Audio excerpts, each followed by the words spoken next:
Hey, everybody, welcome to the live stream on Monday night where we're going to try to make Monday nights great. Got a great guest. Jerill Vance is going to be here with us from the Appalachian Heritage Workshop, and you are going to really enjoy this. He's got some experience and a lot of lessons from his career in woodworking to share with you, and I look forward to that. If you want to if you're watching this on replay and you want to jump ahead to the interview, jump ahead about 10 minutes and then we'll get started. But if you're here live, let's count it down. Just buying that software isn't what makes the difference. You've got to learn to use that tool, just like you've got to learn to use your high-end Powermatic woodworking tools or Festool for Sedge out there. So I think you got to kind of leverage all of it. And I just realized this is a new camera. I didn't take off the protective plastic over it, so I don't know if that was blurry or not for you. Oops. Oh, hey, look at that. In your little intro, which was very well put together, as I was sitting backstage and you had all these little clips from your previous guests, there was lots of good information in there, but somebody mentioned, just finding that thing that you love and do the thing you love. Don't make things that you don't like making. In terms of growing a business, especially a business where you make things, is make the things you want to sell. I want to say Brad Rodriguez said this many times a while back, where it's like, if you don't want to sell cutting boards, stop making cutting boards. If you want to sell tables, make some tables and sell them at a loss if you have to, just to get some tables out there you sold. You attract clients that you can show you've actually made a thing. If you're trying to sell couches, don't keep making coasters telling people you can make couches. Make some couches. A lot of times, usually when people start out on YouTube or when they're building a YouTube channel, they'll feel like their energies, if it's a scale of 1 to 10, they'll feel like they're at like an 8 or a 9, and they'll be like, woohoo! But then when they actually watch themselves on camera, it's actually more like a 2 or 3. We do take sponsors, especially as a lot of the smaller channels. And there's two ways that they talk about sponsorship. Sponsorship is someone paying you to do something, and the other one is getting free tools and stuff. Launch day is my favorite day. That is my favorite day of the week. I just absolutely love launching videos and getting the feedback. So yeah, that's most videos take 4 to 5 full days to make, and I would like to streamline that. I would like to put out more videos in a week. It's really kind of sad because I didn't get involved even when he was doing the noodle boards. He pretty much did all that. I did everything in the house so that he could stay in the shop a lot. I am a little conflicted, I think. It initially started off with just sharing like my sewing machines and sewing tips and stuff like that. And then it kind of morphed into sharing the Mastering Mayhem merch items that I was making. And then along the way, I kind of shared some DeWalt tool and obsessions that I've had. Hats off to Ira. I mean, I can't imagine doing it with small kids. That's a lot of work. Well, this is a little chaotic, so. My part really didn't start until Live Edge started. When we started Live Edge, I don't know, I felt different about everything. It felt real to me. I think everything started feeling real to him, after the first few months because he was in the shop. It didn't really feel real to me until Live Edge started. And now I see this as my future too. I don't think I'll be a teacher much longer. Because I wasn't quite niched enough, but I think because my channel name is I Don't Even Work Here, I think I'm just going to roll with. I'm going to put out some shorts for Stage. One thing I'm good at probably more than anything else is business and understanding the way businesses work and how to run a business. And I always come at from very much the money ball approach. I don't want to hit home runs. I just want to get on base and get on base and get on base. And I think it's easier for people to look at my story, for example, or anybody like in a similar story and think that was an easy decision. And I can't state how much that was a very hard decision for both my wife and I. I like the premise of doing a tool review, comparing two tools, and especially if they are popular tools. You can make the life you want to, you can make the business you want to, whatever it is you want to make. It wasn't like YouTube's good and this and that. Like I was still pretty new to YouTube and didn't know that was sustainable long term, and so it was a gamble. And I'd worked for a long time to get in the position I was at, and it was a very, very hard decision to basically give that up for, potentially the rest of my life. I never even considered the second channel. I just think all of my content needs to go where I am. It's a lot of risk and fear, but moving through those deliberately. There's a system to it, and you follow that system. So what have you learned and done to try to change? And so that's the thing I always do is it's a continuous process of evolution. Scheduling and trying to edit and get a video out, like it's really hard to follow exactly. If you do that and do it consistently, it'll generate views. Interesting, a lot of times you might see channels or businesses that are frustrated because they're not growing, and you look and you realize that for years or dozens of iterations, you look at the most recent and you go back a few years or a few dozen iterations and there's zero change. I'd like to see channels evolve into more of like a channel, like we're traditional like TV channel, where you have a channel, but there's different shows within that channel, and you could have the segment for your shorts or your live streams and your longs, all these different things, and people can kind of just pick and choose what they want to watch. And my goal isn't to get the most views on YouTube. My goal is to provide confidence, inspiration, and knowledge through entertaining and engaging content. So what's the next step? What is the next thing? What's going to get you to that next place? You got to get them to click. You got to get them to watch. I'm terrible at thumbnails. I hate doing them. I would stress so bad over doing them. I've actually hired somebody else to do them now. That's why they look different. I'm not doing them anymore. I took that out of my hands, and I'm stress-free on that part. Another thing is also onboarding people that are better than me at something. So I have an editor I've been working with for about 2 years now. One day it just kind of hit me that, okay, I watch a lot of these videos and I obviously find value in them. Why can I not be the person on the other side of the camera, right? Providing the content and the information. With me being a business-minded individual and trying to make sure that I'm providing for my family, but also always growing. Our audience smells authenticity, and whether or not you're enjoying what you do very easy. I'll always be that individual that loves YouTube, that always wants to do extremely detailed videos on how to build. I feel like the biggest challenge is probably getting yelled at to put on protective. I'm still focused on my woodworking. I'm focused on trying to get better. I just want to try new things and break barriers and just be the best woodworker I can be, and then document that. I just don't really have the time or desire to really become a student of YouTube. So I'm always playing catch up. I'm always just doing the best I can to get the most out of what we're doing, but I am no student of YouTube, that's for sure. A good plan of attack is to create a channel on YouTube or an account on YouTube that you don't have any ties to. You've never watched anything on there, and just start watching content you're interested in on that channel. Don't watch the news, or don't click off and start watching, the latest episode or whatever. Just use that account strictly for that, and that'll kind of start drumming up what's being surfaced to people, and then from there you can kind of, as far as equipment goes. And I say this adamantly all the time. There is nothing I've ever made that I couldn't make by hand. And I have a skill set that I've developed that I could make it by hand. Does having a CNC make it faster? You bet it does. The big change that I've seen is that people have gotten even shorter attention spans than normal. So if you are going to start a YouTube channel and you're going to start recording yourself working, keep the pace really, really fast. People get bored super quick, and when they get bored, they either start tapping those arrow keys to speed through the video, or else they'll just drag the slider across the screen so that they can speed through and skip to the end and see what you've built. But if you want to engage them throughout the whole video, you've got to keep the pace really, really fast. Basically structure your channel so that you generate more views. They watch one video, they're going to watch the next, the next, the next. If you look, and you can tell the difference I can see it in my analytics. I can see it in the way my channel's structured.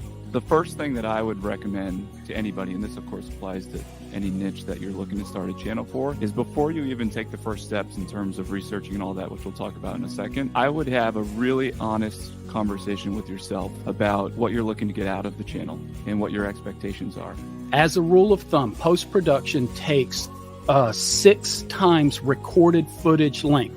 not shoot time, but recorded footage length. So if you record a 5-minute clip, it's going to take you a minimum of 30 minutes to edit that 5-minute clip, even if you only edit down into 30 seconds, because you have to watch it, then you make some notes, and then you watch it again, you make some cuts, and you watch it again, and then when it fits into the timeline, by a rule, you're going to see that same clip roughly 6 times.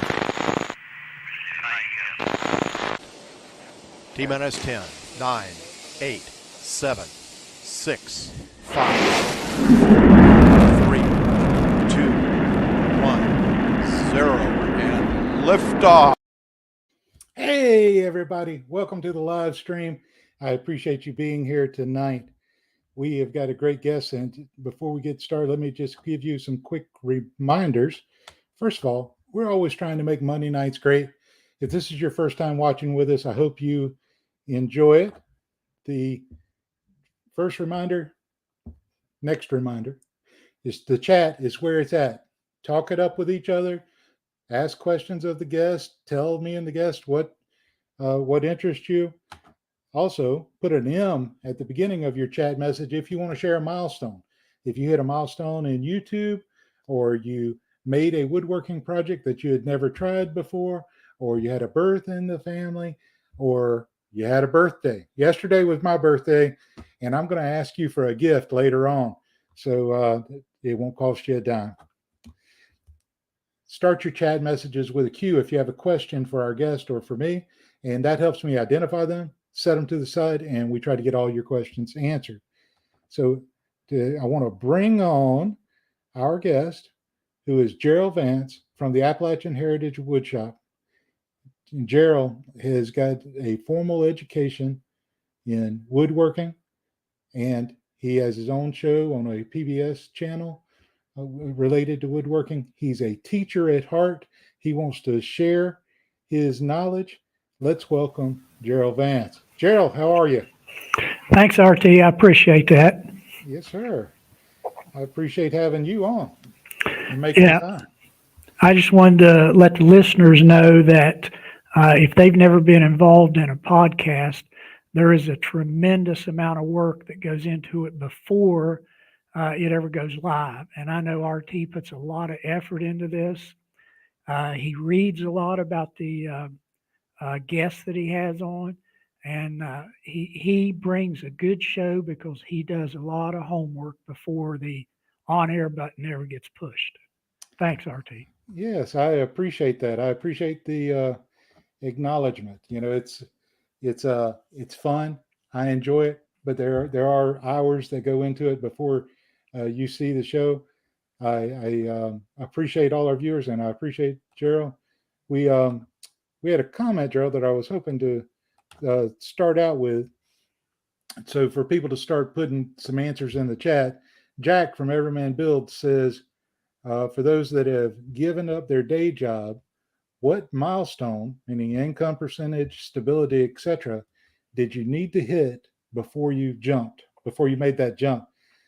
Now, as y'all ponder that and give us some responses in the chat, that's one of the things that I have found very interesting about you, Jerill, is that you have not been a career woodworker all your life. You had a different career. What were you doing for 30-something years? You're correct, RT. Early in my life, I did start out as a career working wood, but as you know, when I had a family, your family needs come first. So I took a job that had good benefits. So I worked in the chemical industry in research and development for 32 and a half years. I was very fortunate. The company I worked for was bought out by another company, a global company, and that company decided to shut down the antiquated R&D facility that I was located at.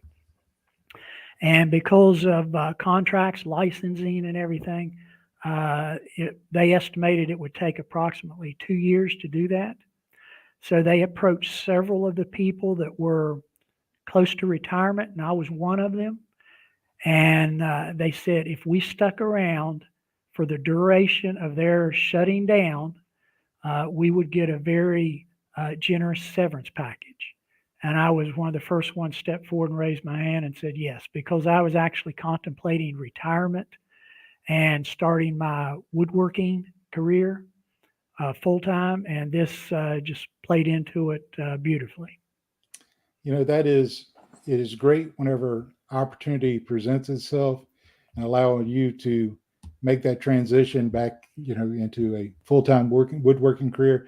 But that incentive from the company to keep you around during that time is beneficial to you, obviously, but it's also beneficial to the company, because there was no way they could bring someone on, have them brought up to speed and maintained for that time without an expense relative to what they probably gave you as an incentive. So I think it probably worked out for both. That's exactly right, RT. And the area that I was in, I think there was 13 of us identified, and we agreed to it, signed papers. It was a legit, a legal contract. And then as things progressed, they would slowly cut back and allow the younger people to leave the company for other employment, transfer to other areas, or just allow them to mitigate out. And us 13 stayed until the very end, and then we were given a very generous severance. Yeah, that's great, and I'm glad it worked out for you. Now you were saying that the facility was at its lifespan end as well, right? That it was antiquated, well, I believe you said. Yes, some of the early buildings were built in 1949 and the early 1950s. So yes, it was towards the end of its lifespan. Now this is a huge complex, about the size of a small college, very multiple buildings, but the majority of them were very old. When the new company bought them out, they went in and they actually demolished most of the buildings. They were, just too old to do anything with. And then they upgraded the rest of the property and use it for other purposes. Yeah. Do you ever miss going to work for someone else like that? No, I'll be truthful, RT. I do miss some of the employees. I enjoyed my job because it was a variety. It was not the same thing over and over and over, because it was research and development. We were constantly looking at new products, new innovative ways of making an existing product. So it was very informative, exciting, and I truly enjoyed it. That's great. So you retired from that career, and you went back to college. That's correct, RT. Most people were not aware of it, but I retired at the young age of 55, and I had some college education. I had about two and a half years of college education, and then I quit college and went to work in the construction industry. So I had about 2.5 years of college education, and my job formally was what the federal government calls outsourcing. And when a job is outsourced, that means that job goes overseas, it's lost, it's never coming back. So therefore, you have a displaced worker, and what the federal government wants to do is get those displaced workers back in the workforce. So they have federal training programs. So they asked me, they said, what do you want to do? I said, well, I'd like to teach woodworking, So we talked about it. So basically, there's a cap on how much they will pay on both, how much they'll pay money-wise and how long they will train. And what I needed was just barely under that cap. So basically, I went back to college, got a degree in fine woodworking. So now I am a certified licensed woodworking teacher. And one of the first woodworking jobs I got teaching woodworking was in the prison system in Kentucky, and I loved it. It was a great, great job. Well, that's great. And you aspired to. Did I lose camera? I lost camera. I believe you did. Okay, I'm gonna keep talking for a minute. Okay. So you aspired to teach, and opportunity presented itself. You went back and got the education you needed. Now, the education, we talked about it briefly yesterday, I believe it was, and you a lot of people are not familiar with this degree in fine woodworking. How how many colleges carry this? And do you know? And I happen to had read that you're the only one with this degree in West Virginia. Is that right? I'm the only one in West Virginia with the degree from within the state. And the reason for that is the program was started in a community and technical college in the state of West Virginia.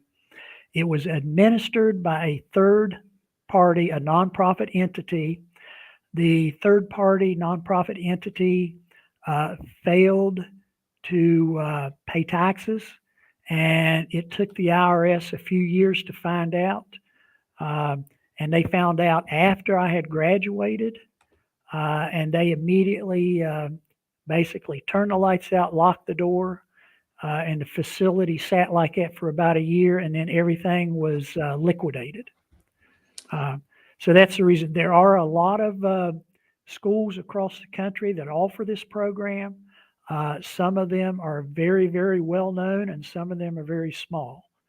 It is called Associate of Applied Science. It is a 2-year degree. It is an accredited, structured program. And by that, I mean, if you go to a college in Massachusetts or you go to a college in Florida, if they offer this degree, then it will be very similar. Both of them have to meet the same criteria, just as any other college degree does. If you have a bachelor's degree in English, it has to meet a certain criteria. You know, you can go to any college that offers a bachelor's degree in English and get that degree. There may be very, very minor differences within the college, but they all meet the requirements to be a certified degree. Yes. That is awesome. Is that a program you would recommend for others, or does it depend on their goals? That's a very good question, RT, and I would highly recommend it to others. The school that I went to actually had 3 programs. One of them was the 2-year associate degree program. They had another one that was considered a 6-month job ready program. And that program was geared at educating the person that wanted a job in the woodworking industry. That gave them 6 months of training, and then they were ready to enter the workforce. But the third program is the one that I really liked and was very impressed with. It was a non-degree program, and it was aimed at the retired woodworker or the hobby woodworker that just wanted to learn. So they would come in. For those people, they had the classes mostly in the evenings or on weekends, and they would come in and they would sign up for these classes, take the classes. And of course, there was no grade, there was no pass-fail, there was no degree. You know, it was strictly to learn. And there was a lot, and I mean a lot of people that took advantage of that. That's awesome. I believe you had a question for our viewers tonight. Did you want to ask that now? Sure, I'll ask that now and let them answer. And you can tell them just to put an A before whatever it is, so you'll see it as an answer. Awesome. For those that don't know, I specialize in what is called Appalachian furniture. And we'll probably talk about that a little bit more later when I talk about my show on PBS. But Appalachian furniture is what I define as furniture or any wooden item that was made to perform a daily task that they would do 100, 150 years ago. So in order to do this task, they would design and build this particular item. Now, because society has changed, technology's come along, those chores or those tasks are no longer performed. Therefore, that piece of furniture that was designed for that purpose is no longer made. My generation is the last one that has firsthand knowledge of this piece of furniture. My children and my children may know of it, but my grandchildren have no knowledge of it. So what I would like to ask the listeners is, what Appalachian furniture, what piece of furniture do you remember your grandparents or your parents using that is no longer needed and no longer used? Now, I'll throw out a couple examples. Most of you know what an ice box is, or a pie safe, those type of things. So if you can name anything that was used, we're talking 2 or 3 generations ago, put it out there with an answer. And if it's something that I'm not familiar with, I'll research it and find out. Yeah, that is a great question, and I think a lot of people can relate. I'm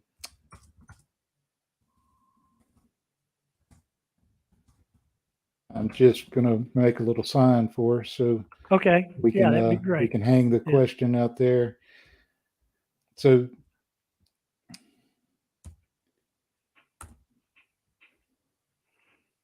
all right, there it is. What piece of furniture did your grandparents use that is no longer used? Something maybe that you remember from your childhood.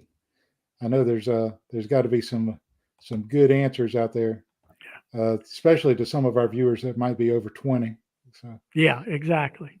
Yeah, and it doesn't really have to be furniture. It could be a farming implement or something used on the farm. Anything, as long as it was wooden. And this is something that they would have made themselves, not purchased or not made by a professional, something that they would have made. Yeah, that's great. So we had a comment up here with a milestone and I want to make sure to celebrate with people. So Minded Sawdust says 1,200 subs, channel hit 100,000 views. Recent Halloween build video is rocking, which includes a few sales already locally. And wish me luck on my first craft farmers market this coming Saturday. That is great, Josh. Yes, I'm it happy. is. That's great. Happy for you. I noticed whenever I watched your Halloween lantern build, that thing is getting the views. So maybe you have found the secret to getting those big view numbers. Anybody on YouTube is trying to find that secret. Let's get back to that sign. So you went back to school. You got your degree, and once you got your degree, what were your next steps? Well, after I got my degree, the first thing, actually before I got my degree, it was about halfway through my last semester there. I actually reached out and started arranging for what I called a sort of like a gallery setting, a viewing to show what I had completed during my 2-year study. So I set up for a weekend show, just me. I did that, publicized it, and at that show, I had someone approach me about teaching in the prison system in Kentucky. And I was very skeptical at first, but after I sat down and talked with the individual and realized what they wanted, I was on board, and that was a great job. I really enjoyed that. It was a lot of fun. Yeah, so with the prison system, did they have a shop there at the prison with tools? Okay, that's a good question. The prison system I'm speaking of is not a state or a federal prison, but it was a small county prison. Okay, so just think of like your county jail. And the problem was, this is in a economically distressed area, very poor area. So drugs were very high. I mean, there wasn't a lot of options for a lot of the younger people. So a lot of them were in prison for what they called nonviolent drug offenders. And as you know, society's views and laws on what is a drug and what is not a drug is changing. So this this nonprofit third-party entity wrote a grant and got federal money to set up this program. And basically what they did, they set up 3 different programs. Anybody in the prison that met the criteria, nonviolent drug offender, if they signed up for any one of these 3 programs, then they would get early release. Now, the thought process is they would take somebody that is in the prison, run them through a training program, and release them early. It eliminates the overcrowding in the jail, and at the same time puts a viable person that is marketable into the workforce that can get a job and stimulate the economy. So basically what I was doing was training, educating nonviolent drug offenders, and RT, I got to tell you this, the vast majority of them were from the construction industry. So they had a very good base knowledge, and most of them were family men. They just made a bad decision, got caught, and they truly wanted out of prison and get on with their life. So they were a highly motivated student. Great, great program.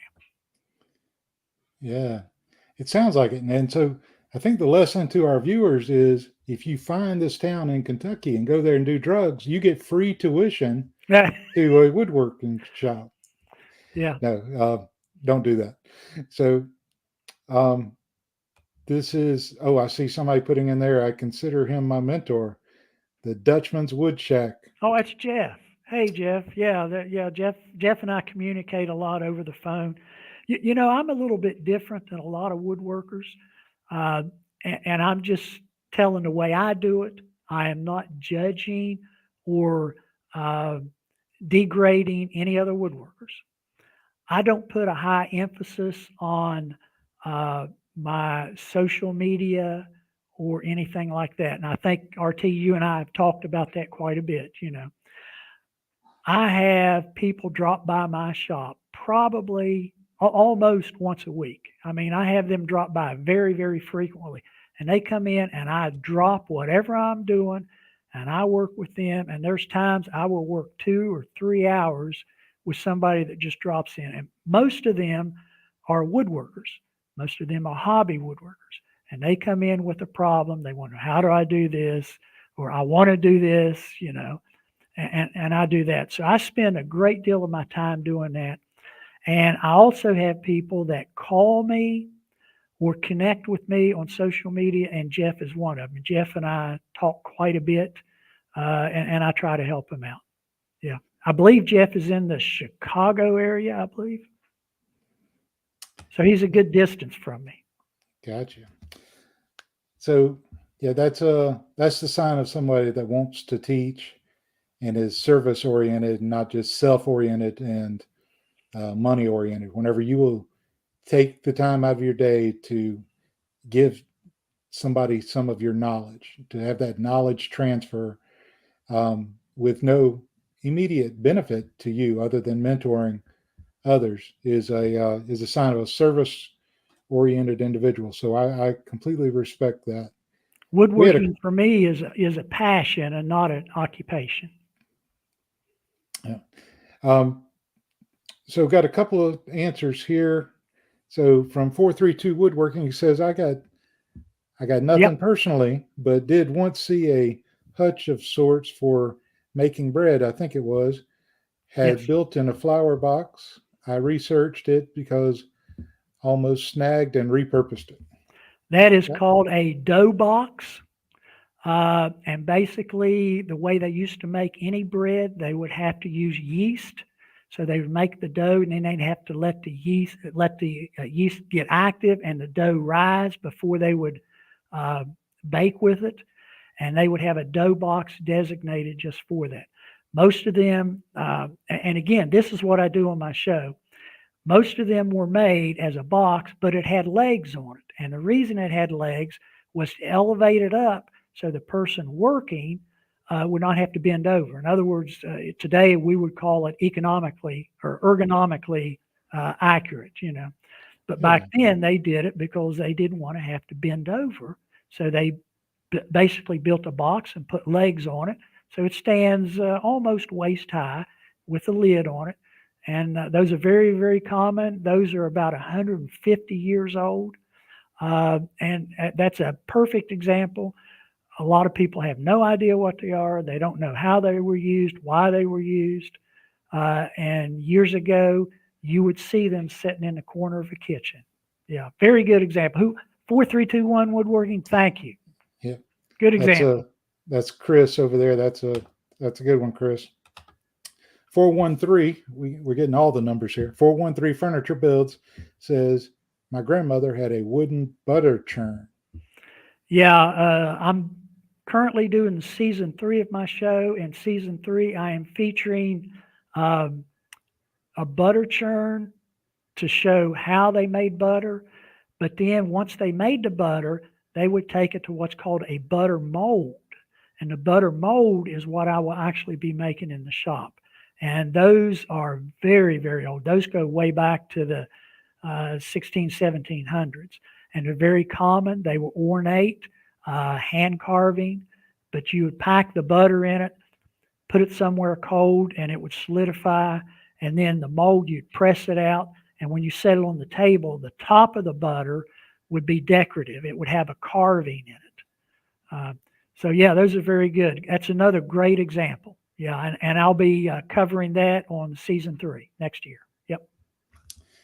You know, it's not furniture, but I remember my grandfather having an old rabbit trap. You know, that was a wood box with the stick and the little door that would trap whenever the rabbit would accidentally hit the stick trying to get to the lettuce. And that's one of the things that came to my mind. Got a question here. What's one of your favorite projects you've ever made? That's a very good question. And I'm going to answer that by two projects. Okay. I'm at the point now, I've been woodworking for 54 years. I'm in my 5th shop and last shop. I'm at the point now when I build something and my wife sees I'm building something, the first thing she asks is, where are you going to put it? Because we don't have room in the house anymore. Get it out of here. But it used to be just the opposite. So I made a Queen Anne's drop front secretary. And when I was done, my wife said, what are you going to do with it? And I said, well, I'm going to sell it. And she took one look at that and looked at me and very sternly said, no, you are not. We're keeping that. That's a true family heirloom. And shortly after that, I built before that, I built what I call a hutch. Again, these were custom designed, custom built hutch. And that also, my wife said, what are you going to do with that? And I said, sell it. And she says, no, you're not. So those two were probably my favorite projects. And those have been identified to hand down to my descendants, my 2 boys. But every project I make, I enjoy. I'm at the point where if someone comes in and asks me to make something, then if I don't want to make it, I just say, no, I'm not going to do that. You know, in other words, I don't have to sell things to put food on the table. So I'm very selective in what I do. Do you happen to know who Belinda Vance is? I called it a hutch. She's correct. A baker's cabinet. Yeah. Yep. Thank you, Belinda. I am totally lost when it comes to electronics without her. My generation, when I went to high school, they said you need to take typing. I took typing on a manual typewriter, not electric, manual. I learned to type, never used it in college, never used it. When the computer system come along, about the mid to the late 80s, where I worked, they said everybody has to use a computer now. And, typing is just like riding a bike. You never forget. I mean, I just couldn't believe. I just took right off. But other than typing and stuff like that, computer work, I can do nothing. And my wife is the one. She is the one that wrote the music for my show. She has a master's plus 15 in music education. She is the editor of the show, and she's also the director. So, wow. Mrs. Belinda said the hutch is my favorite. So yeah, that's a nice endorsement. yes, it is. We got a couple other answers. We might as well get to some Sure. of these. I like these answers. Clark Duncan, thanks for joining us tonight. Glad to see you. The answer from my grandpa was taught bird's eye maple arbor Appalachian archway swing for weddings. That sounds interesting. Yeah. A swing is something that's very, very common in the Appalachian area. And a lot of weddings in the Appalachian area are done outside. So I can see where that would be very popular, and I can see where that would be the center point of a wedding. So I'm sure that made a bride's day right there. Yeah. Good example. Thanks, Clark. I appreciate that.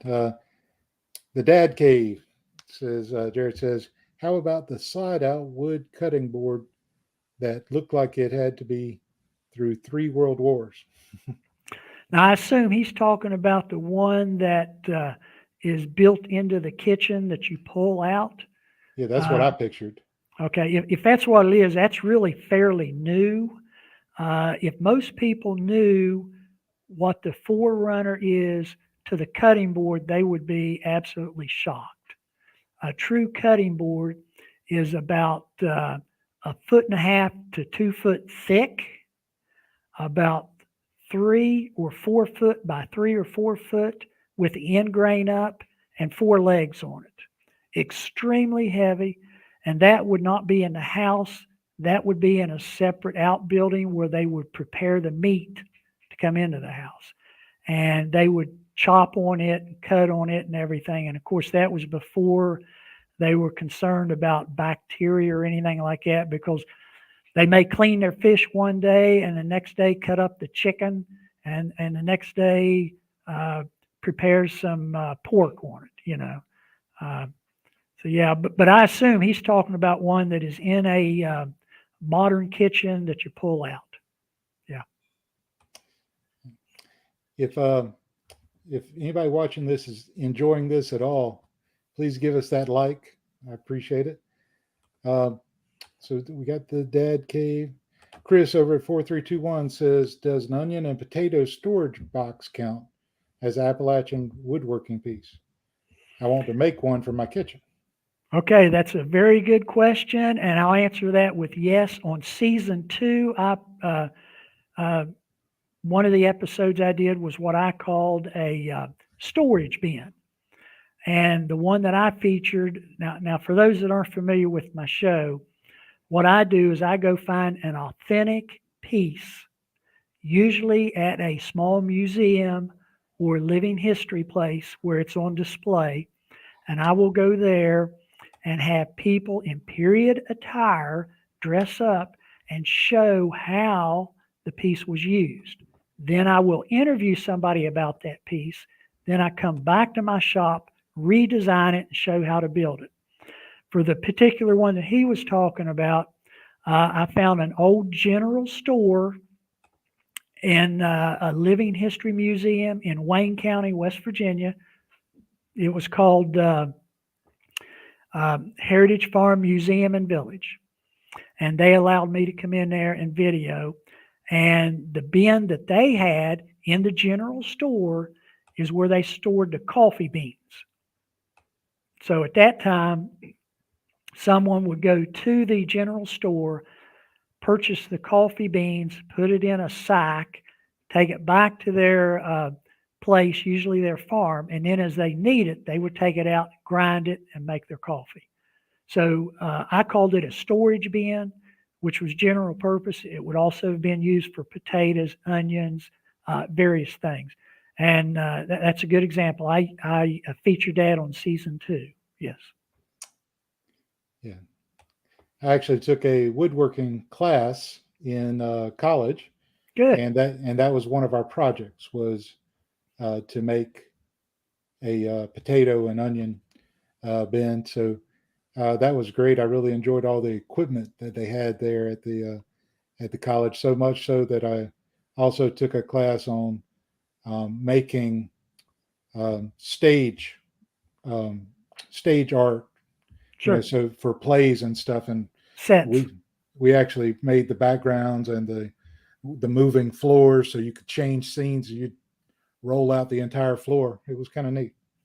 That's actually a good occupation. There's a good a need for that, and the person that does that really has to be versatile, because there's a lot of different things you have to do for that. Yeah. Yeah, you got to be versatile, and you got to be able to build something that's going to be safe, because yeah, you don't want a faux wall to fall on the actors. No, no. So, let's see. We got well, before we get to more comments and questions, at what point did you start your PBS show, and how did you get into starting that show? It's a good question, RT, and I will gladly answer that. One of the things that I have done is, and I really enjoyed, I demonstrated heritage woodworking at a living history museum. In other words, I showed how they would do woodworking using only hand tools, the tools they would have had about 100 to 150 years ago.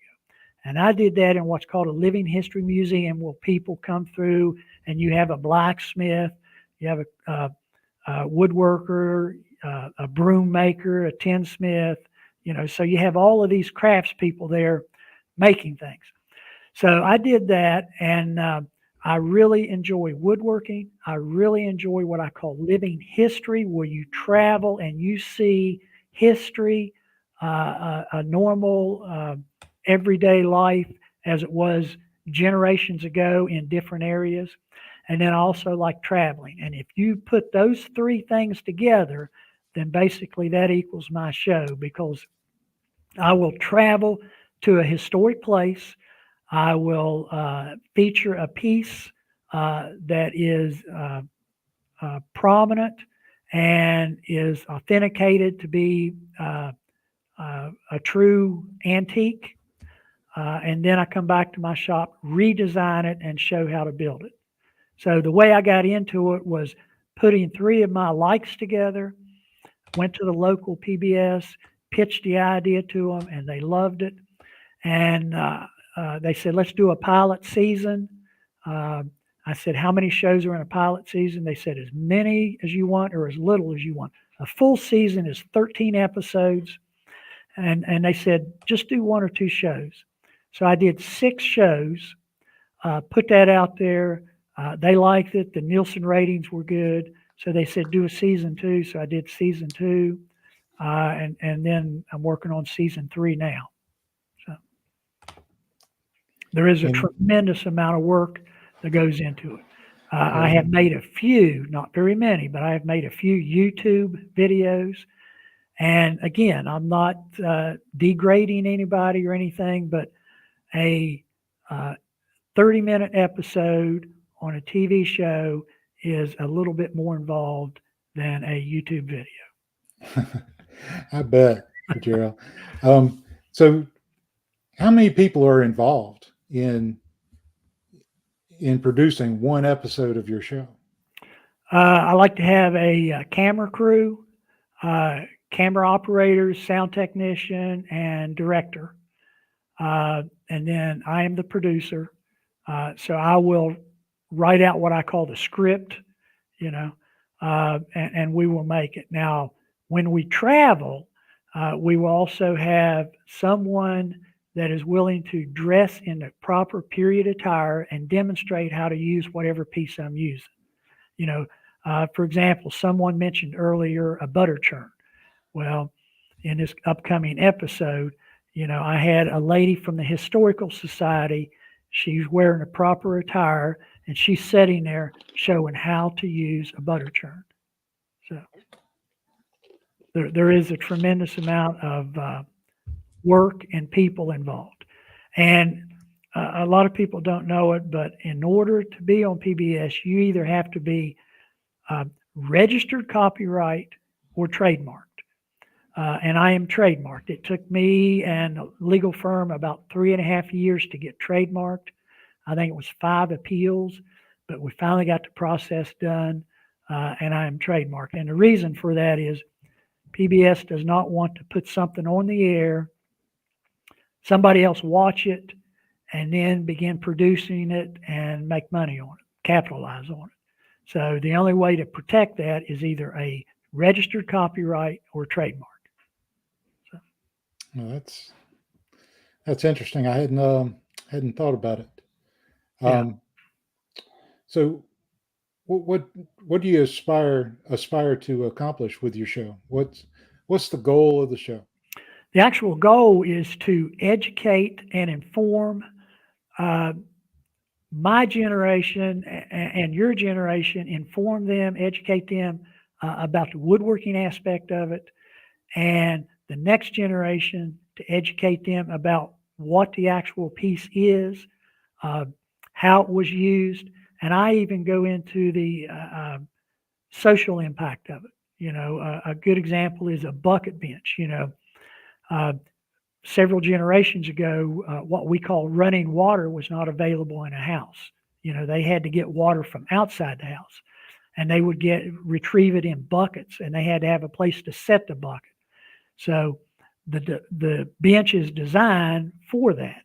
Now, who usually did that? Usually it was a chore assigned to the youth in that family, and it was their responsibility to have the water there.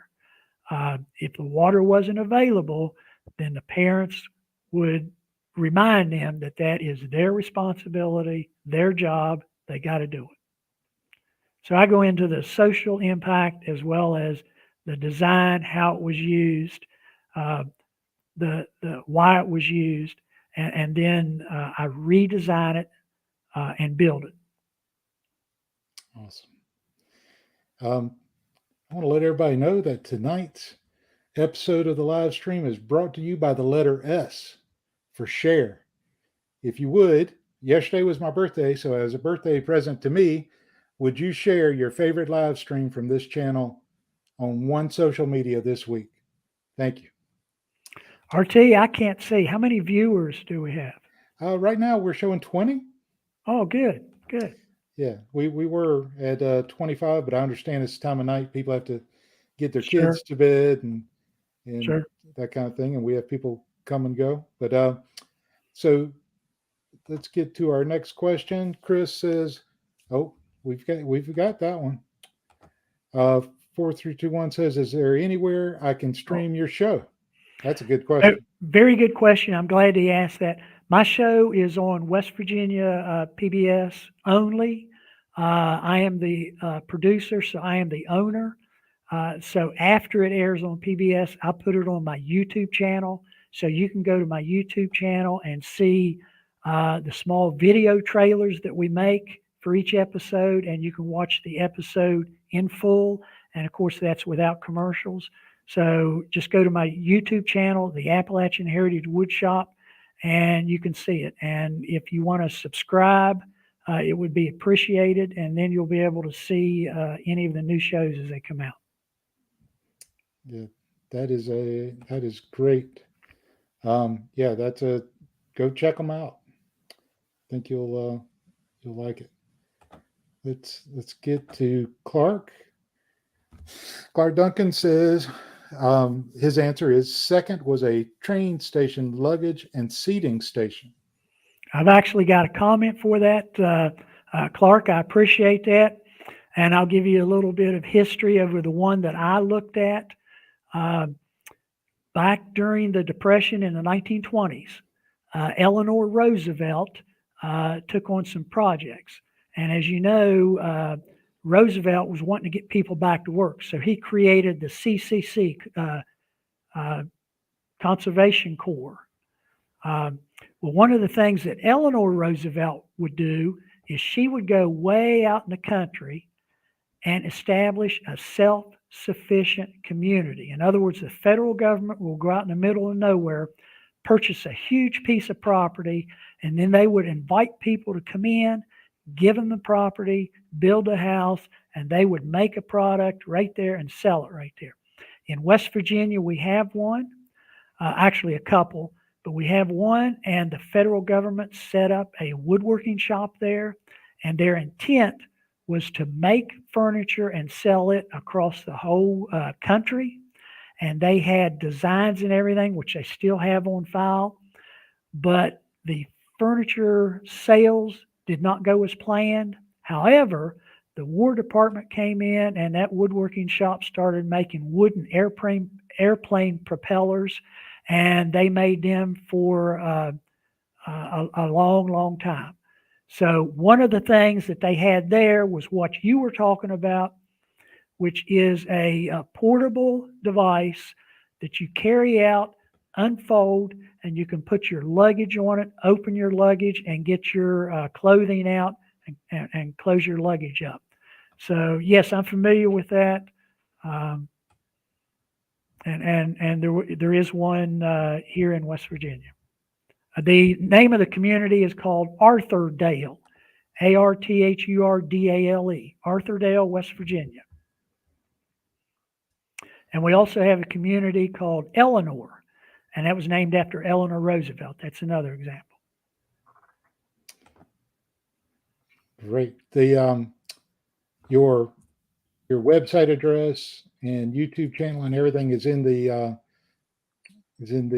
comments on this video, so anybody can go down there and look and get all those links and go watch your stuff. What I'm seeing in the chat is people saying they're going to binge on your content. Monty Sawdust says binge time. 4321 says I know what I'm binge watching this week. So I would any of them that go there and watch it, if you like it, I would appreciate it if you would subscribe. One of the goals that I have is to get some sponsors to offset the production cost of the show. And I have at least one, possibly two potential sponsors that told me they would be tuning in tonight. So hopefully I'll be able to get the numbers up to where the sponsors will be satisfied. Like I said, I don't put a lot of emphasis on my social media. My numbers are low, and the sponsors want to see that higher. Yeah, I encourage everyone to help Jerill out. Put a chat in the comment saying that if someone sponsors his show, you will at least go to their website and check out what they have to offer. So make a commitment, help Jerill out, help him get a sponsor, and make sure you go over to his channel and subscribe. I think he's bringing a lot of value to us, and he brings a lot of value in his videos to many others. So let's help share that value. Alien Leader says, boy. My mom has an old onion and potatoes box. Yep. Yeah, that's good stuff. Alien Leader also says, I see old pie boxes in auctions all the time. That's a very good one to mention. Season 3, I will be covering what today we call a pie safe. The term pie safe is actually a modern term. When they were used 150, 200 years ago, they were not called pie safes. They were called a food safe or a meat safe. And this was used before the ice box. And the purpose of it, they had to store the food that was already cooked and left over from a meal. They had to store it somewhere until the next meal, and it would be served at the very next meal. They knew that the kitchens back then, which most of them were separate from the house, were extremely hot and humid. So they built a device called a pie safe. Today it's called a pie safe. And it would be located somewhere other than the kitchen, perforated panels, so you would get a cross breeze, so the hot, moist air was evacuated, so it was not in an environment which was conducive to mold and fungus. Pie safe. Yep. That's a good one. Dusty Trails says, still in use, but it was about a 4x3 butcher block table made out of all pine. The legs were made from 4x4s. This, I think he's referring to what I had mentioned to earlier. A true butcher block table is extremely massive and very difficult for two people to pick up and move. You still see them, but they're getting harder and harder to find. And that's probably what he's referring to. Yeah, those are nice. Yeah. So with it being made all out of all pine, did that hold up well? Well, you got to remember the thickness of the cutting top was probably about 2 foot thick. And most people today get hung up on species of wood or a particular type of joinery. You got to remember most of these items were built by the person that used them, and they were not professional. And they had minimal tools, minimal skill, and they had a lot of things they had to do. So they would cobble something together with whatever is available based on their tools and skill and use it. So pine, if pine was prominent in that area, then that's what they would have used, you know. That's why, like on Antiques Roadshow, they can identify where a piece came from based on the species. Some areas of the country was more prominent for a particular species of wood than others. So the reason pine would have been used is because it was available. A common person would have been used it, so it would have been inexpensive, and you know. So yes, I can see it being made out of pine. I'm learning stuff tonight. Let's see what Clark's got for us. He says, Grandpa and my uncles taught making rail car cedar boxes. Now, I've got to admit, I don't know if he means cedar boxes made out of wood from a rail car or if it's actually a rail car cedar box. I'm not sure what he's referring to there. You know, I'm not real keen on railroad items, so I'm kind of at a loss there, Clark. Clark, give us a clarifying comment if you would, and we'll jump over to Dusty Trail's Woodshop. On regards to being a TV production, what's the longest part of the whole process? Is it making, filming, drawings, editing, the script? What's the longest part? Okay, that's a very, very good question. The script is not a script as you would think. When I take a video crew and go to a location, I will have seen that location beforehand, but the video crew will not. So when they come in, it's the first they will have seen. And of course, they're looking at it from their perspective. They're looking at it, what kind of light do I have? How much light do I have? Is there any background noise that's going to be a problem? Do we have room to set up this type of a camera and tripod? Do we have room for a camera over here? Do we have to have lighting? So, you know, just picture a very, very small log cabin, very minimal light, very low ceilings, and it's full of furniture, and you're bringing a crew in there. It's tough. So the crew looks at that and they will make the decision. Well, we need to film from this angle because of the backlight or light from the window. We need to do this because of the sound. So they make those type of suggestions. And then we, meaning the producer and director, get together and we say, okay, this is what we're going to do. Every place I've been, they have been very accommodating. They allow us, even though it's a museum, they allow us to move some of the stuff around to make it a little bit more user-friendly. Now, that's on location. Once I get back to the shop, then I usually have college students come in and operate the cameras. And there, I will instruct the camera operator where to position the camera to get the best view of whatever task it is I'm doing. You know, I may be showing how to cut something on the bandsaw, and I will show them where to set up.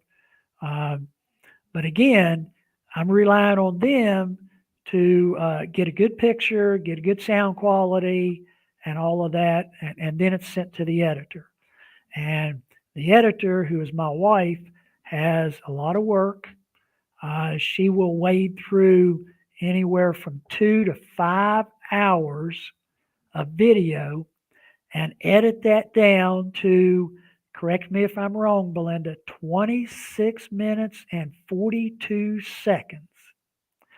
And if she's off by more than one or 2 seconds, then PBS sends it right back to us. They don't edit it. If she's over 1 second over the timeline, they send the whole thing back, and she has to re-edit out that 1 second or add 1 second. And that's the way it's done.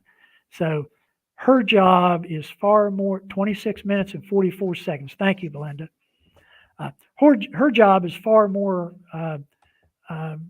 difficult than mine. And I've got to say this. I have a son that has a degree in journalism. He taught video production over in the state of Ohio for, I think, 3 years. He has an Emmy. He worked on a documentary, and that documentary won an Emmy. He is the one that does most of the on-location video shoots, so the quality and the artistic of the camera work there is superior. Now, when it comes back to my shop, then I'm relying on students, and you can see the difference between a true professional and a college student as far as the camera work is concerned. Absolutely. So Belinda, thanks for your interaction here. She also put a comment in there about, I was asking about the pine before, about old growth pine would have been much harder than the stuff we produce today, because we grow it so quick, harvest it, right? Yeah. See, this is where, you know, any spouse that supports their spouse picks up things from whatever the spouse is doing. So she's picked up quite a bit of woodworking from my teaching it. And she knows that old growth timber, the grain is much, much tighter. Pine was used quite a bit back then. It was not looked upon as pine is looked upon now. It was a viable source. It was much stronger. It was better quality. Now, it was a less expensive wood, but it was more acceptable then than it is now because of the strength quality and how slow it grew. Yeah. Yeah, that makes sense. Does she ever get in the shop with you, help with any of your projects? Yes, she does. And I'm going to tell you this, and a lot of people probably won't like this, but I design furniture, and I'm very good at designing furniture. But a lot of times I would design something and have a sketch or anything and run it by her. Or sometimes I will have a sketch, and then when I build it, it just doesn't look right. And I'll get her opinion on it. So, yeah, she'll come into the shop and say, "Hey, I want you to do this, you know, for her, for our house, for our farm, for a gift for somebody," and I'll do that. But I also rely on her opinion quite a bit. I love and respect that partnership. You know, if you're supporting each other, you're gonna learn some things from each other about what the other one's interested in. Correct. And sometimes grow some interest yourself. Yep. Clark Duncan says, my grandpa and uncles after WW2 and Korean Wars came back to the Northwest Iowa farming community, and we're building their furniture and then apple processing center and a butcher meat center. And then he says, besides a butcher block, what other wood furniture can you imagine what's inside the refrigerated meat processing center that the Appalachian piece of furniture that was vital in the business? Probably not so much furniture, but implements they would use. An example would be a particular type of knife or cutting edge or something, in the butcher industry, because in the Appalachian area, like a lot of places, they were pretty much self-reliant. So they would harvest their own livestock, raise their livestock, harvest it, butcher it, and process it. So they would have cutting implements readily available for that. And I would imagine this gentleman, his name Clark, is that right? Clark. Mm-hmm. Yeah. I imagine this gentleman, I imagine Clark's family probably has some specialized cutting instruments used for butchering. I bet.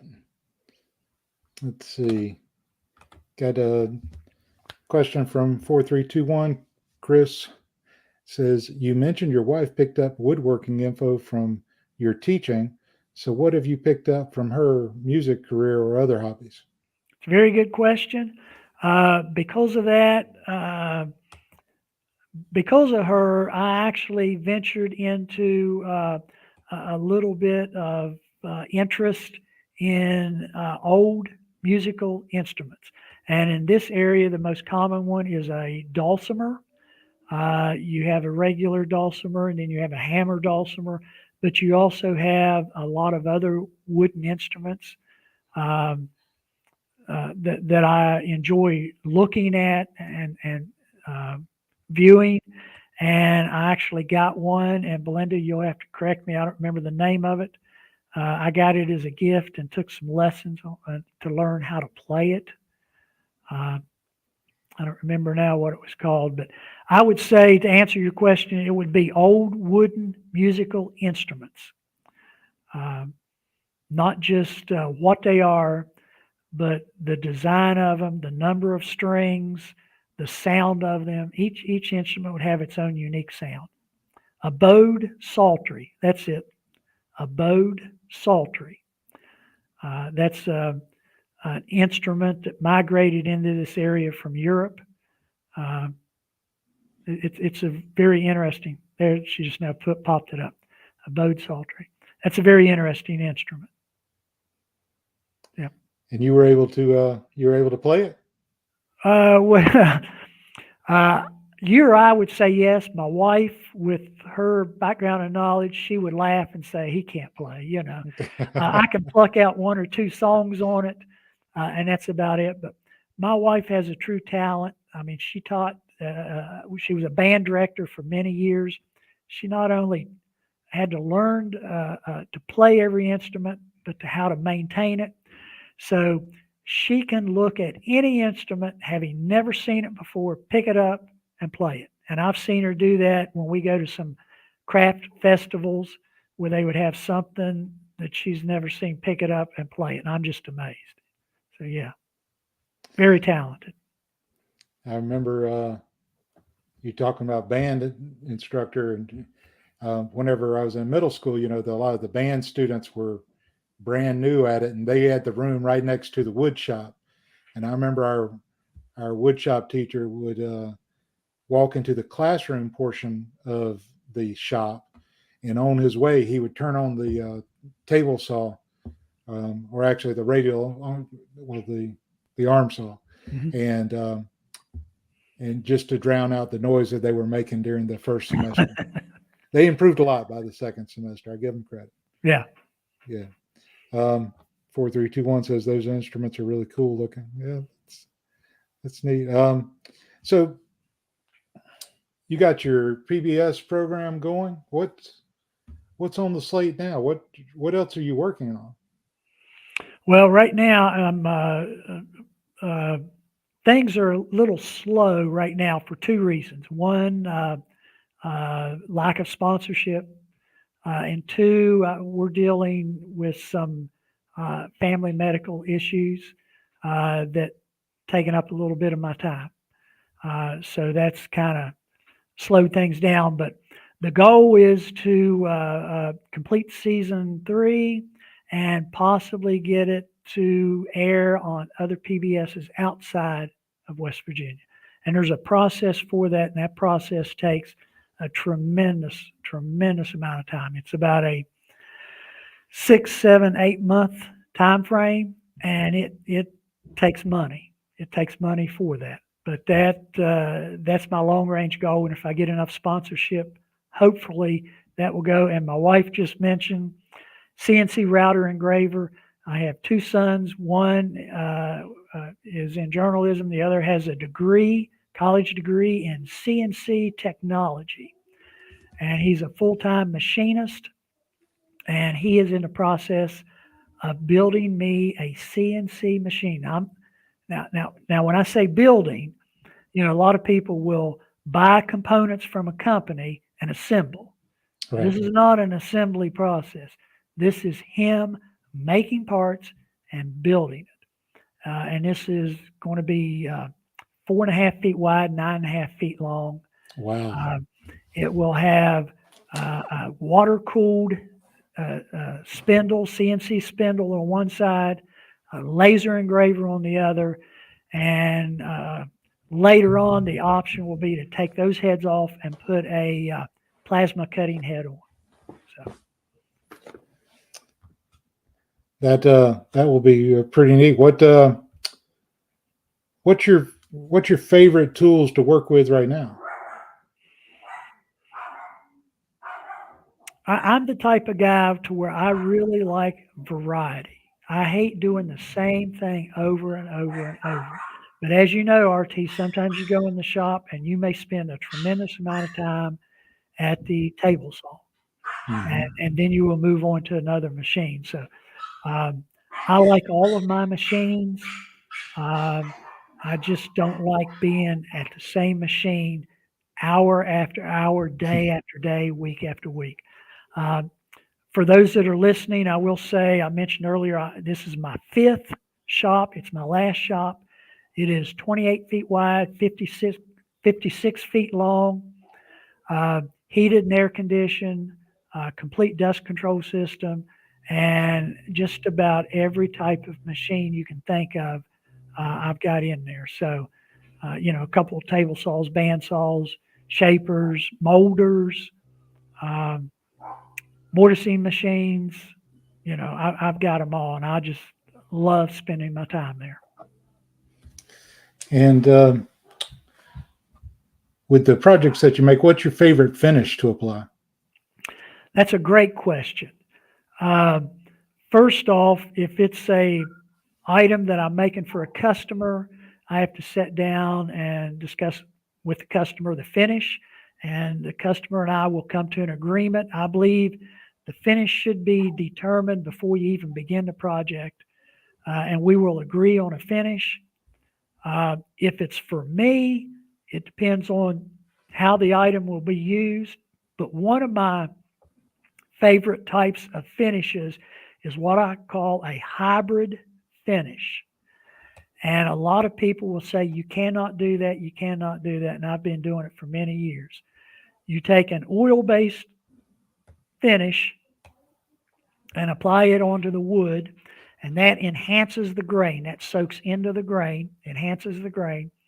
Then you apply a sealer, and I like to use shellac. De-wax shellac is a sealer. And then you apply a water-based top coat.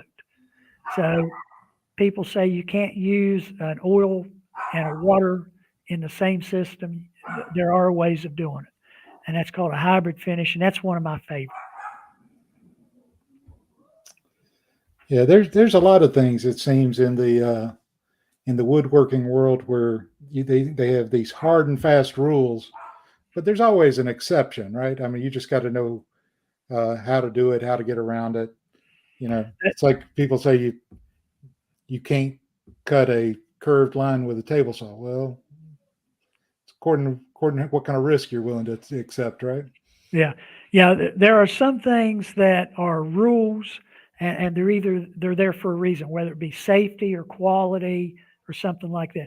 But there's also a lot of myths there's also a lot of things, misconceptions. And unfortunately, the misconceptions are very prominent. And it's very, very difficult to convince a lot of people of something that is a myth. And a water and oil based finish on the same project is a good example. It's a myth that you cannot do it. You can. The manufacturers will tell you you can. You just have to know the proper technique. Yeah. Yeah. All right. So we've kind of gone from the gambit, but I'm afraid we missed a part of your life or part of the things. What did I not cover? Or what did you not cover as a result of my question? Let's see here. Well, that's really pretty much it. I'm not going to bore them with a lot of the awards or anything that I've gotten. I will say this. When I got my degree in woodworking, it covered a whole range of woodworking. I'm certified to operate a kiln. I own and operate a small commercial kiln. I actually got that funded through a grant, and that was 11 years ago, I believe. Been continually operating it since then. I'm OSHA certified, 40-hour OSHA certified, West Virginia University, for woodworking machine, for machinery, which covers all of the machinery in a wood shop. I'm also, I believe you're never too old to learn, never. And because I harvest a lot of my own trees and convert them to boards, I use a chainsaw a fair amount, but I am not a professional with a chainsaw. So I recently took a class through the West Virginia Forestry on how to use a chainsaw. I'm now, it's the same class that a logger is required to take. So I took that class, I'm also certified to identify wood by ID wood by the cell structure. A lot of people will look at a board and say, well, that's oak or that's cherry or whatever. Well, to be truthful, RD, it's a guess. That's all it is. Now, they may know a lot from experience, but there have been documented cases that go to court where if I sell you $250,000 of walnut and you buy it, we're talking about a business to business, so it's done over the phone, over the computer. You get it and you say that's not walnut, $250,000, and it can go to court. Well, they're going to have somebody that's an expert step forward and say, what wood is this? Well, there are ways of identifying wood scientifically. And that was one of the things that I had to do when I got my degree. So now I don't do that for people. I do it for myself, and I know how. But I just think it's amazing the people that don't comprehend that you can identify wood by the cell structure. There's over 100 different species of oak, and you can actually identify what kind of oak, chestnut oak or whatever by the species. Yeah, that's great. Whenever you're doing your projects, do you try to use hardwoods from the Appalachian Mountain Range? As a business decision about 25 years ago, I went further back on the food chain, the supply chain, and I began getting all of my wood in log form. And then I would take it to a mill, have it milled the way I want it milled. Then I would take it home, air dry it, and then run it through my kiln, which I got 11 years ago, run it through my kiln dry. I actually thought about purchasing a sawmill, and it didn't make sense. I'm a one-man shop. If I have a sawmill, I'm going to spend all my time at the sawmill and not in the shop. So the only aspect from the tree to the final product that I don't directly have my hands on is a sawmill. And I've got a good working relationship with a couple different sawmills, and they will saw it the way I like to have it sawn. So for that reason, I use only native hardwoods. Most of it comes off of my property, my neighbor's property, friends like that. Most of it I do not purchase. So I will have transportation cost, milling cost, and drying cost. So I will have the best quality walnut for 35 to 50 cents a board foot, the best quality ambrosia maple for 35 cents a board foot. So I keep, I don't know, 6, 7, 8,000 board feet in my storage facility. Because when I have a customer come along and say, can you build this? We come to an agreement and they want cherry. If I don't have cherry, I've lost a sale. So I try to keep a good selection of native hardwood. And the only reason I use native hardwood is for an economic reason. It's available. I have minimal cost in it, and it's a good quality resource. So the title and topic of the video was about pursuing your dreams and being able to take a leap of faith. Now, your circumstance, you had a great opportunity to go to a conclusion with that company, take early retirement, and make the move that you did. But there's got to be some risk in there. You, with your experience of over 30 years in the chemical industry, you could have easily relocated, started a second career, and then retired again in 10 years. And there wouldn't have been any risk. There wouldn't have been any challenge of expanding your shop, trying to get into the PBS show. So what is your advice to others as they look at the possibility of getting out of a job, whether it be at age 25, 45, or 55, and actually getting away from that and pursuing their dreams like you did? Very good question, RT. Fortunately, I was at a point in my life where my 2 children were grown. So it was me and my wife. And fortunately, I have pension to fall back on. So the financial aspect was not a issue. It did play a part, but it wasn't as big as issue as, say, someone as young as you. I think you said you have a 10-year-old child. So if you were to jump, you're constantly thinking that, you have to provide for your family. Well, I was a different source, and this is something that I had thought about and wanted to do for many years. And I was actually trying to decide when to do it and how to do it when the opportunity from the company was presented to me. So, if somebody's looking at it, all I can say is, look at the implications it's going to have on your family. And, a lot of people don't realize that if it is not a true passion, if it's only a hobby or something you enjoy, when all of a sudden you're doing it 8 hours a day, 5 days a week or more, then it becomes an occupation. And then all of a sudden they may get to where they don't really enjoy it, So if you're going to change jobs, make sure it's something that you're really aware of and that, it's not something you're going to grow out of or get tired of doing. Thank you, Jerrill. And thanks for being on here. Everybody go check out Jerrill's website. I believe it's Appalachian Heritage woodshop.com, and make sure to subscribe. And remember, he's woodworking with an Appalachian flair. So Jerrill, your knowledge has been great tonight. Thank you, sir. Appreciate it, RT, and I'm honored to be on your show. Oh, it's been a blast. I've really enjoyed it, but right now I hear my wife calling. I gotta go. Yep. There ain't another girl like her in the city.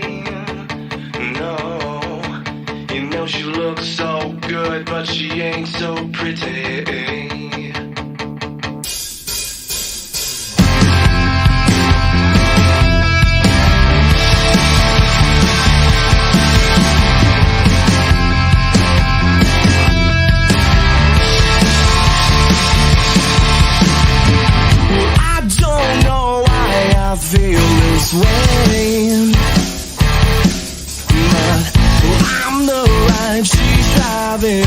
insane.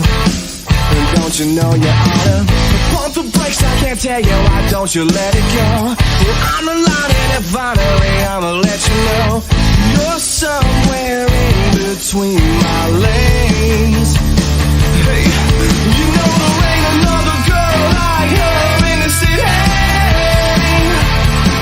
Yeah, you know she looks so good, but she ain't so pretty. I can't believe I rode so long with this whole time you riding me wrong. Don't you know you oughta take a risk, try your best, give it to me straight, and don't deny your reply. I don't wanna wait, or at the end of the road it's time to let go of everything. There ain't another girl like her in the city.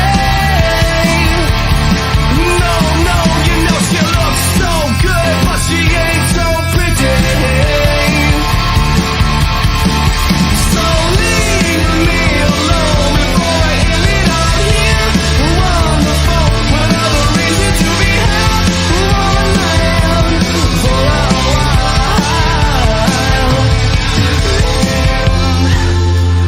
This is where I live. You don't have to speak. There's no room for goodbyes or desperate lies between the teeth. That's just how it goes.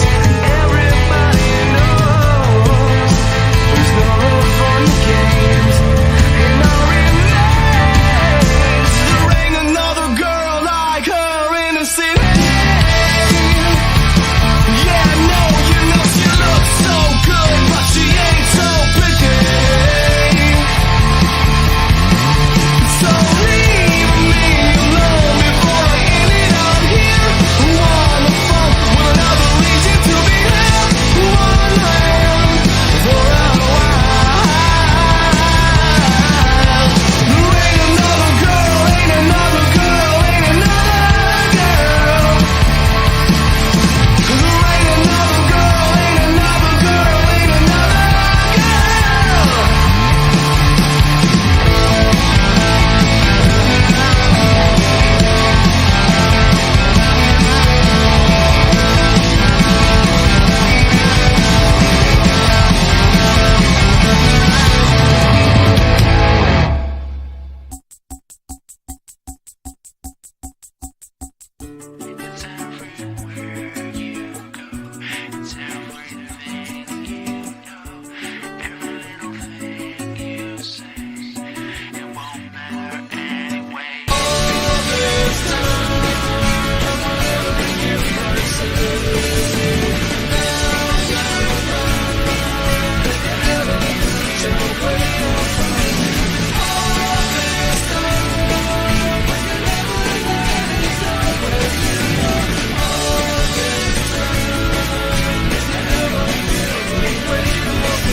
Saw that there was a gap in the market.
I do think it's important that, you know, as much as I'm not really a fan of saying having the avatar behind the camera, I do think it helps to imagine that you're actually talking to somebody who will be watching the video. Sometimes it's easy to forget that you see numbers of people watching, but you forget that these are actual people watching your video on their phone or on their TV or wherever. And I think it's important to keep that in mind.